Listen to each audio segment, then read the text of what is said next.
Hi, I'm Bill O'Reilly, and this is the Talking Points Memo. Tom Brokaw and karma.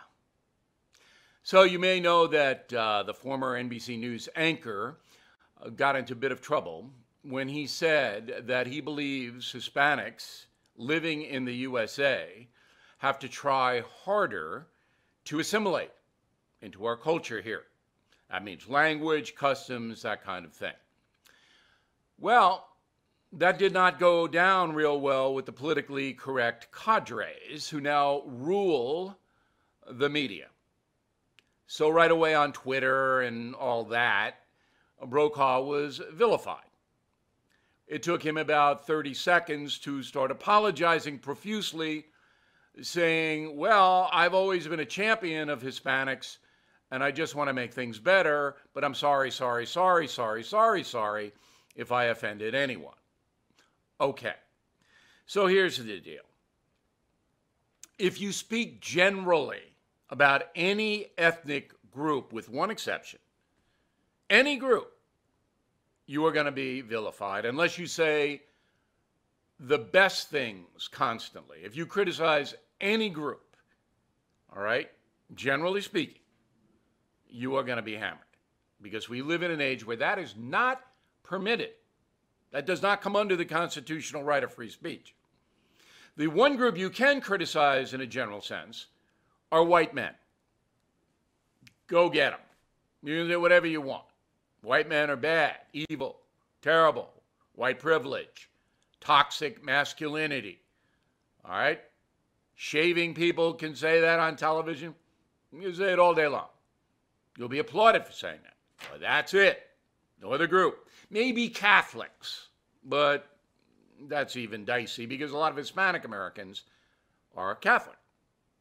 So, Tom Brokaw, I see this as not a terrible statement by Brokaw.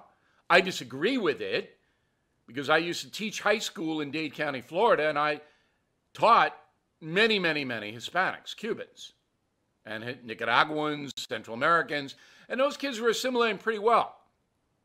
And some of their parents didn't speak English at home, but so what?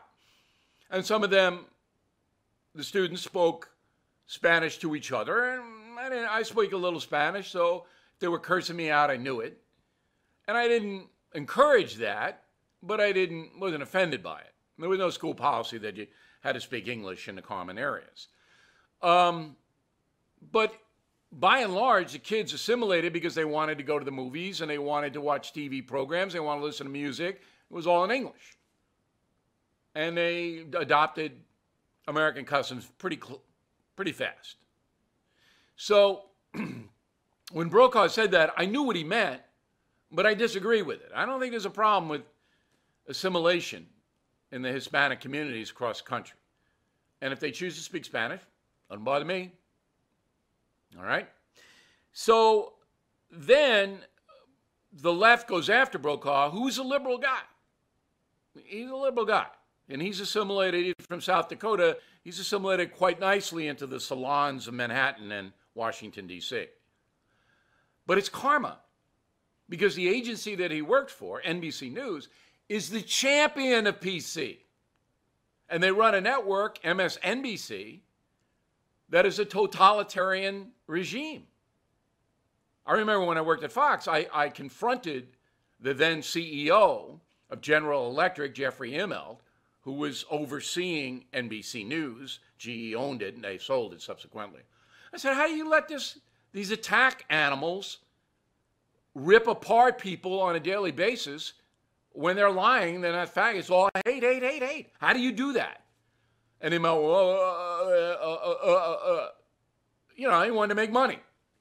And that's the only way MSNBC could make money, was attacking people like me, others, Donald Trump now. So Brokaw, he's not on MSNBC as far as a regular basis, but he's in that company, NBC, that fosters that. So now he's getting his from the PC crowd, which he championed. That is called karma. And that is the Talking Points Memo. I'm Bill O'Reilly for Newsmax, reminding you that I do commentary every night on BillO'Reilly.com that is no BS, that is honest, and that is fact-based. We also have an amazingly successful book out called Killing the SS. There are 17 million copies of the Killing books in print. We hope you check out Killing the SS. You'll like it, and if you like history, the other 7 books in the Killing series are worthy as well. I will see you soon.